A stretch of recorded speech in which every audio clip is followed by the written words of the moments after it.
Hello, this is James Bradley.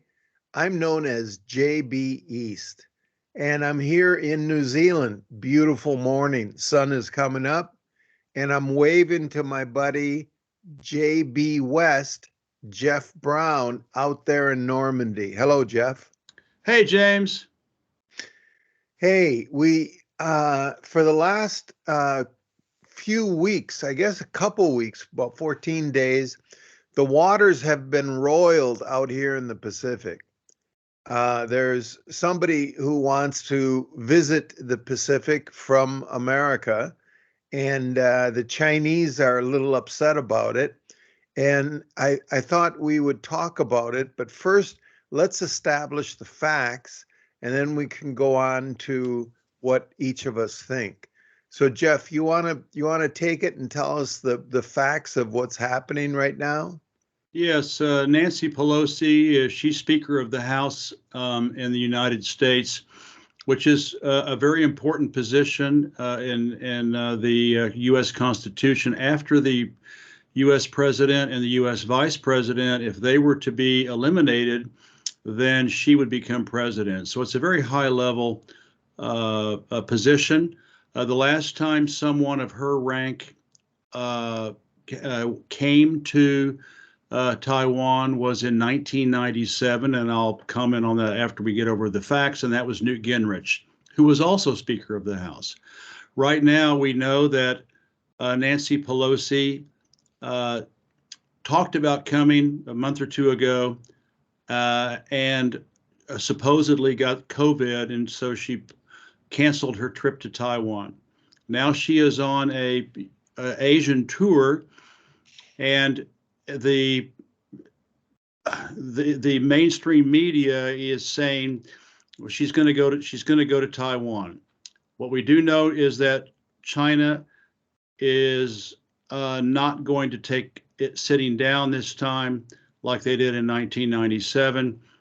A general has used the word military, a possible military response. The Ministry of Foreign Affairs of China has also mentioned a potential military threat.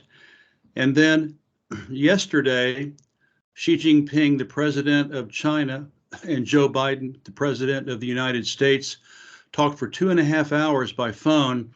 And in that phone conversation, Xi Jinping told Joe Biden that those who play with fire get their hands burned, which is a metaphor for possible military action.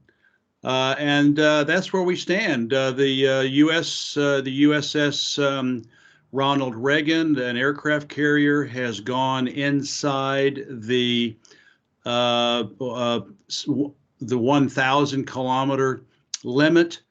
A lot of people do not know, but the Chinese have missiles that are so sophisticated. The DF-21 and the DF-21D, they're called aircraft carrier killers, and they could wipe out the Ronald Reagan in 2 minutes, or any other ship that gets within the range of the DF missiles. The reason that they've been keeping their aircraft carriers outside the 1,000-kilometer limit is because those missiles could destroy them literally with the press of a button. The U.S. Navy has no defense against them. And so it's gone inside that limit. What's interesting to know is that those aircraft carriers are worthless outside the 1,000-kilometer danger line for the Sixth Fleet, because the jets that are parked on those aircraft carriers only have a range of 750 kilometers. So it may be miles, I can't remember, but anyway, they're worthless. But now one has gone inside the danger zone that China could potentially blow up and destroy. And there we are. What do you know, James? What I know is that I don't speak Chinese, and I heard some people arguing that the translation was "those who play with fire will perish." Mm. So I saw a number say, you know, get your hands burned, get burnt, but it might be also perish. It was pretty strong for one president to be saying to another. And to clarify for the listeners, so Jeff, when you say sink, I mean when a Ronald Reagan comes in to an area, they have how many supporting ships? I mean, I think it's like 5,000 on the Ronald Reagan and 14,000 total, with all the ships supporting. So in an aircraft carrier group, is that about right? Do you know? It's like I 14. don't know. I do not know. I know more Well, about the Chinese Navy, but yeah, so an I think it's aircraft like carrier is four. like a city. It's like a Oh, it's like floating a city, city. and they've got the supply ship, and they have the oiler ship, and they have the anyway, it's surrounded by Destroyers, frigates. destroyers. So, okay, so all those ships come into an area near, I mean, they're not near Santa Barbara, they're near China and they're near Taiwan, far, far away from America, and they can be sunk easily. Now, this missile just comes up underneath the aircraft carrier, right? The Chinese missile. The DF, what it does is it goes horizontally just above the surface of the ocean, so that it's completely undetectable. And then at a certain distance away from the boat, the ship that it has been programmed to sink, it shoots straight up, goes up, I don't know how many kilometers, comes straight up, and then comes straight down. And it's at hypersonic speed. It can maneuver and do go left and right and up and sideways, and so that it can't be hit, and then it comes right down on top of the control tower of the ship, and the ship's wiped out. So So I was told that in 2017, when they met in Da Nang, Vietnam, 2017, President Trump, President Xi, and Mr. Putin, and that Putin and Xi just said clearly to Trump, if any war would start, all your aircraft carriers would be gone in 30 minutes. So we've known this. We're very aware of, that. Okay, so we're moving in with impotent military machinery. Let's put it that way. So it's only for show. And here, if we want to jump off of, if we got the facts down, I'll tell you what I think. Is that okay? yes, sir. Well, I think the idea of sending in aircraft carriers that are impotent, that could be taken out immediately, really is a poster button, is a representative, is of the total geopolitical situation, in that America has no place out there in Asia, and it can't stay. It can be sunk in minutes. So let's review. You could listen to another one of our podcasts, and I did the long-term history of Taiwan. But folks, Taiwan is part of China, and that is not a political argument. I'm not trying to side with China. I made the comparison before to the Upper Peninsula of Michigan. That Upper Peninsula is unhappy with Michigan and wants to secede often. Well, let's say there was a civil war between Canada and America, and Canada allowed the Upper Peninsula to secede, and hundreds of years went by, that would still have been part of Michigan. Facts are facts. And so long term, Taiwan has been part of China. And this is important to realize, that, all the mainstream media talk is that, China is going to attack the self-governing democracy, Taiwan. No. What China wants to do is reunite with Taiwan, just like East and West Berlin. We didn't have to fight a war. There were no nukes talked about. East Germany and West Germany were split by some strange war situations. It's not natural to have an East Germany and a West Germany. There's one Germany. And it's the same with China. China wants to just have itself complete, and it's unnatural to have that Taiwan out there. Now, if I was President Xi and I got a pair of binoculars and I stood up on the tallest building in Beijing and just looked around the world, I'd have my binoculars and I'd look out there to Moscow and I would see, okay, there's my friend Xi. There's my friend Putin, and he's strong and he has a lot of minerals and resources that the world wants, and his ruble is going okay, and he looks like he has a pretty good future. And then I scan the scans in Iran and with my binoculars, and I look at a lot of people, billions of people who want to be part of my team. My team is the BRICS, and I have other names for it, other organizations, but I'm President Xi. And when I stand with President Putin at these various meetings, I've got like 60 to 80% of the world on my side. And I've got people on my side who are tired of the United States being a bully through their money.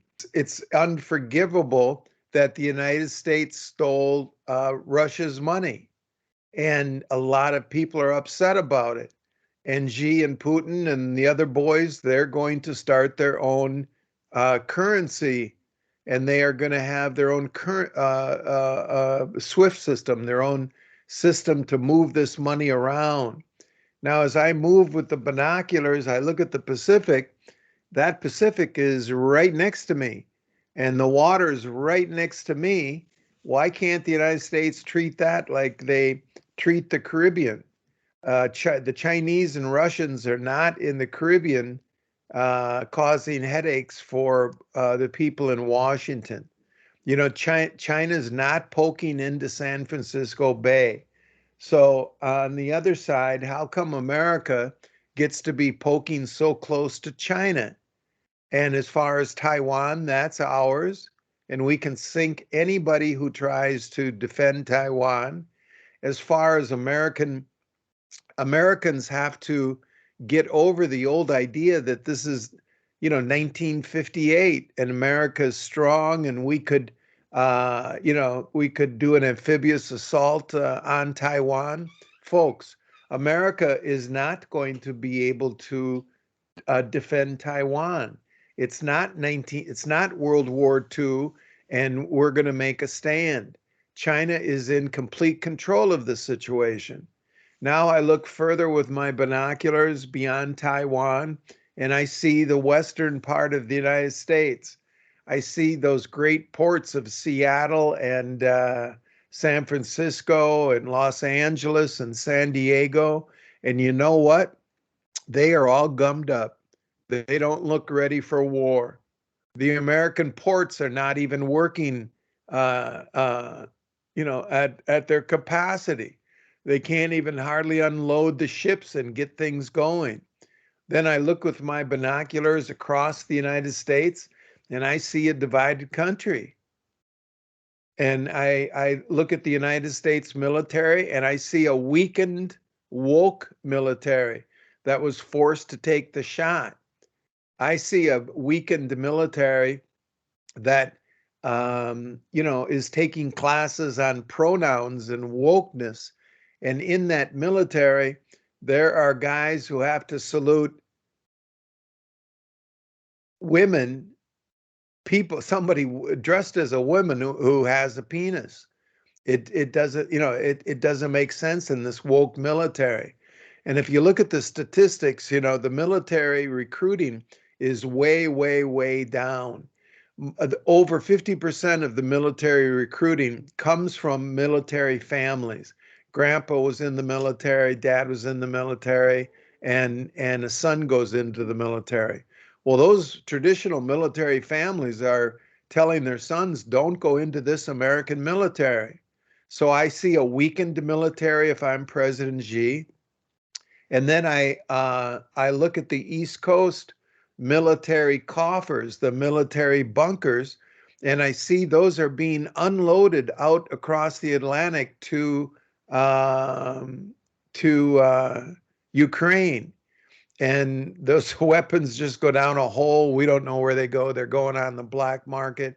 But the point is, America is taking all these weapons and sending them across the Atlantic, and that means that America doesn't have those weapons. America has to open up the factories and resupply itself. So it's a little weak, and it's focused on the Atlantic. And maybe me, Xi, with my binoculars, might think, now might be a good time to take Taiwan.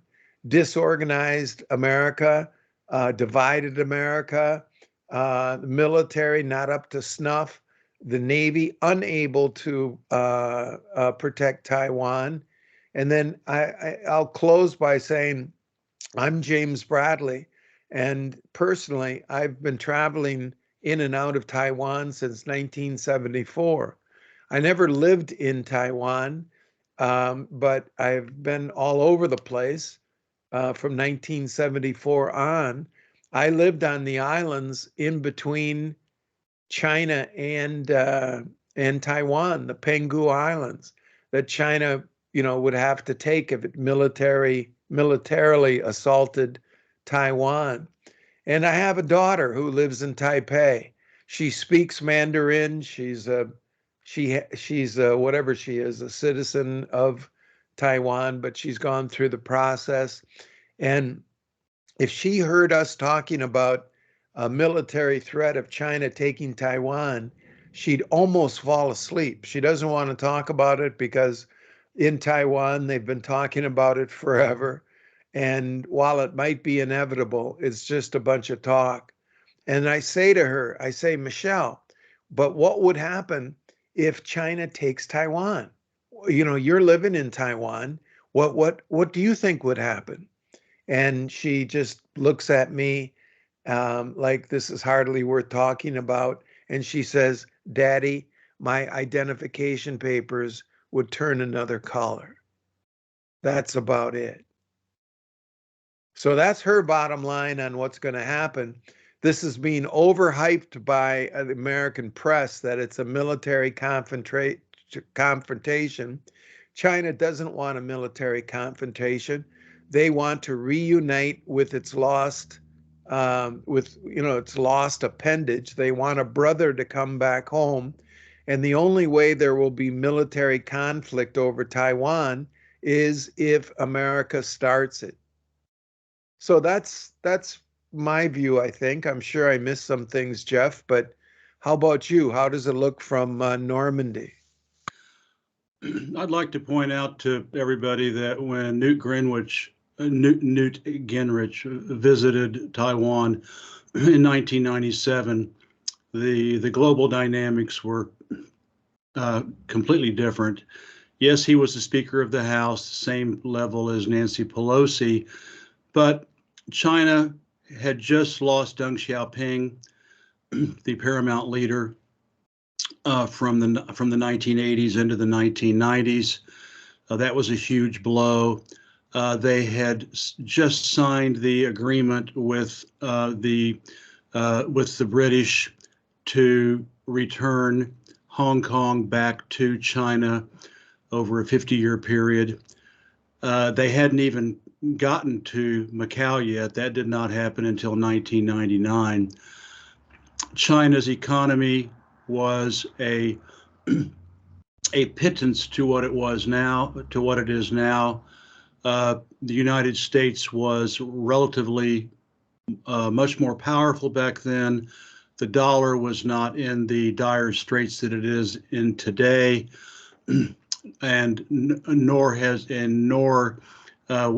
the U.S. military ossified, for the last 25 years like it has. And so it's just completely different. And also Russia is now a part of what I call the Asian Quad. We've got Iran, who Israel is scared to death of. The United States is scared to death of. It's part of the Asian Quad along with Russia, China, and everybody overlooks North Korea. But it's no coincidence. I think it's very, very clear that Pyongyang, it was the leader of the DPRK, Kim. He actually announced this week that if the United States aggresses North Korea, that they will not hesitate to send multi-warhead intercontinental ballistic missiles across the Pacific, and not just barely reaching Seattle, but they have with the weapons to wipe out the entire east coast of the United States. Why did he say that right now? Because 98% of the people, 99% of the people, and I even wonder if Joe Biden and Nancy Pelosi and Anthony Blinken, the Secretary of State, do they know that China and North Korea signed a mutual defense treaty in 1961, and it's still valid. It's still there, which means that if the United States gets into a tussle with China and it becomes a military confrontation, guess who is not only morally but also legally obliged to defend China's interests? That's North Korea. And North Korea is a small country, but very, very powerful in terms of military and technology. So when I look at all this, I go, what are they thinking? Is this just some sort of folly, or is it complete, brinksmanship or hubris? I think one of the things that is pretty clear to me is back in 1983, when Ronald Reagan was president, there were 241 Marines that got blown up in Lebanon, and that was on I think October 23rd, 1983. October 25th, 1983, the United States invades Grenada. And what happened to the headlines about the 241 soldiers blown up in Lebanon? The headlines disappeared for that, and all they heard after that was Grenada, Grenada, Grenada. Right now, NATO is in bad shape in Ukraine. NATO is losing in Ukraine. It's Russia who's bleeding NATO dry of weapons. It's going to be a long, cold winter for the West, especially for people like me living in France this year. And so now, as James pointed out, the headlines are Taiwan, Taiwan, Taiwan, and the Ukraine has lost its interest to the people, and so now Ukraine's off the books, and now it's Taiwan, Taiwan, Taiwan, and it's a propaganda. I think some of it is at least due to a propaganda ploy to mask the fact that Ukraine is a freaking disaster for the West and the United States in particular. And this is a way again for empire, the great imperial empire with America at the head of the Western Empire, to show its beat its chest like a geopolitical gorilla, and show everybody total spectrum dominance. So she canceled her visit. A couple of months ago when she supposedly got COVID. Who even knows? And she has not declared yet. the latest headline I saw before we got on the air, James, was that she's not saying whether she's going to go to Taiwan or not because it's a state for state. It's like a state secret or for security reasons. Another thing that we can be, the Pentagon is not happy. They know they can't win a war against East Asia's biggest, most powerful, most advanced military, that being China. They know their supply chain is 11,000 kilometers from the west coast of the United States, and China's supply chain is 200 kilometers. I mean, Taiwan, they could, they could take a speedboat and be there, be there pretty fast. A J-20, No, a but J-21 fighter arrives to Taiwan in about 2 minutes. Yeah, could I just make that point that some of these islands have ferries to the Chinese mainland. Some of these Taiwanese islands. Yeah. You can see China. You wake up in Taiwan, and you can see China. It's right over there. They're just stepping stones. By the time the Chinese plane takes off from its own territory, it's almost past Taiwan. It's just right there, and it is part of China. I just wanted to illustrate how close it is and how far away it is from America. James, And I just want to say, actually, I thought as a quid pro quo, if Nancy Pelosi, I don't think again, China does not want a war, and which is very Confucian. And you said very close. Well, in the province of Fujian, which is right across from Taiwan, there's a couple of small islands off the coast of Xiamen, which is a big important city in Fujian, and guess how close? And it's called Jinmen in Chinese, or they call it Kin. You might hear it as called Kinmen, Kinmen. mm-hmm. I've stood there in Xiamen. It's 2, not 20, not 200, 2 kilometers off of the coast of Xiamen. You can practically see the people walking on the streets. It's so close. Mm-hmm. So what I was thinking is that maybe as a quid pro quo, if Pelosi does visit, it would violate nothing for the Americans, wouldn't hurt the Americans at all. China just sends over, a couple of battalions of soldiers and a frigate, and they just take Jinmen and the other little island that goes with it, and say, okay, thank you. They're now part of China, and they're no longer a part of the Taiwan that you think is Taiwan. So that would be a very clever way to get even with the United States and send a powerful message. And of course, the United States wouldn't do a damn thing, and neither would Taiwan, because what are they going to do? So to wrap this up, I'd just say that America's in rough shape. I mean, the cities, the tents, the homelessness is increasing. The majority of people in a poll think that the shit is going to hit the fan economically this fall, and it's going to be a tough fall. There are things to sort out politically in America. 30% of Americans think that that they would take up arms against the government. It's getting that bad. I lived in Vietnam researching, and I realized we never had a chance in that Vietnam War. The only chance we had was through the propagandist Walter Cronkite and the others telling us we had a chance.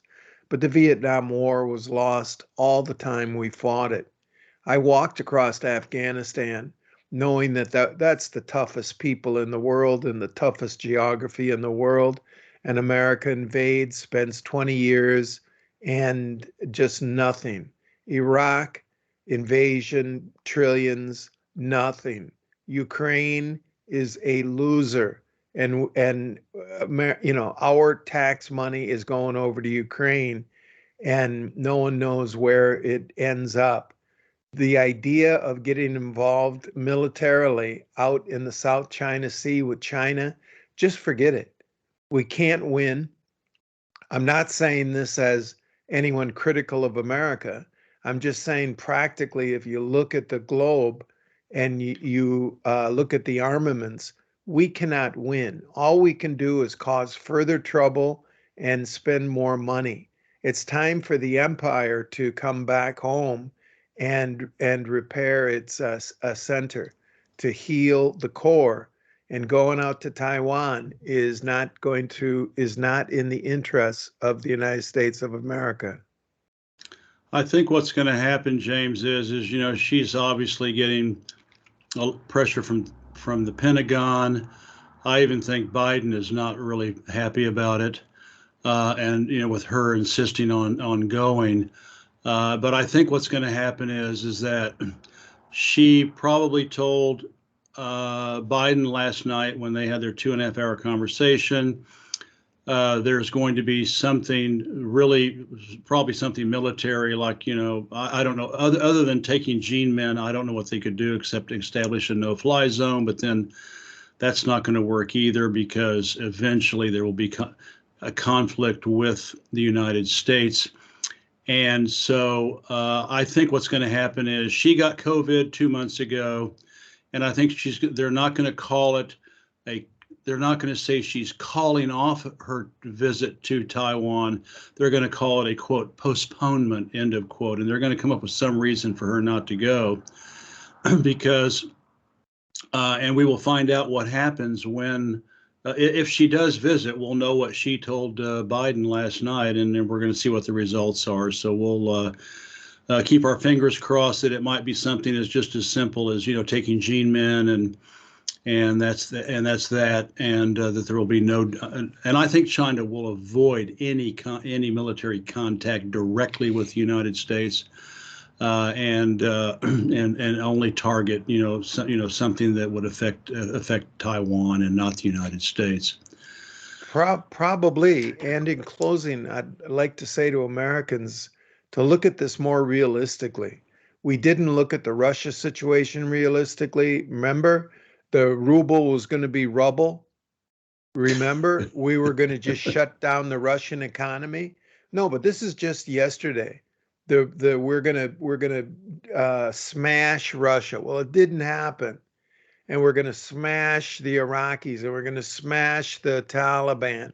And our U.S. military hasn't won anything since Iwo Jima, so we're not as strong as we're being told. And let's stay out of China's business. The aircraft carriers could be sunk in a second. China doesn't look at how weak America is in this situation. China doesn't have to do anything militarily. What if, Putin is saying, I'm going to cut the gas down to 20%, or I'll cut it to 30%, or I'll cut it to 0%. He's in complete control. Well, what if Xi said, I'm going to cut off 80% of the shipments to the West Coast of America? What if he cut off all the shipments for 3 months? Yes, it would hurt his economy, but Putin's taking some hits too. But imagine that, folks. We don't make anything.